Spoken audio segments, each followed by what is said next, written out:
Déterre soi-même. J'ai été crucifié avec Christ, et si je vis, ce n'est plus moi qui vis, c'est Christ qui vit en moi. Si je vis maintenant dans la chair, je vis dans la foi au Fils de Dieu, qui m'a aimé, qui s'est livré lui-même pour moi.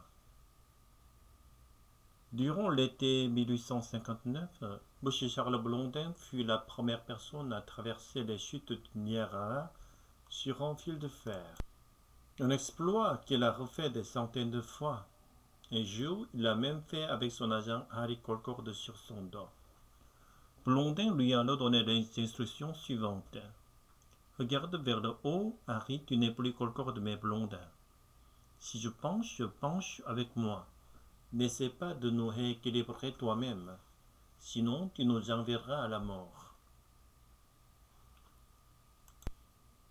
En gros, Paul a dit aux croyants galates, sans avoir foi en Christ, vous ne pourrez pas marcher sur le fil de fer d'une vie agréable à Dieu.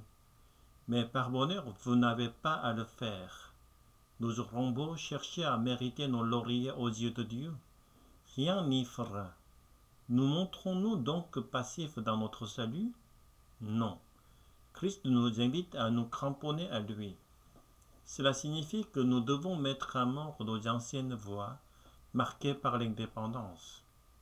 C'est comme si nous mourions nous-mêmes, nous continuions malgré tout de vivre, en nous disant « Si je vis maintenant dans la chair, je vis dans la foi au Fils de Dieu, qui m'a aimé et qui s'est livré lui-même pour moi. » Tentons-nous de marcher sur un fil de fer aujourd'hui? Dieu ne nous appelle pas à marcher ainsi jusqu'à lui. Il nous appelle à nous cramponner à lui et à traverser la vie avec lui. Précieux Jésus, merci de faire pour moi ce que je ne pourrais jamais faire pour moi-même.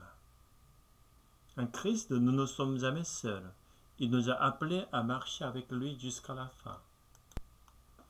Galates chapitre 2.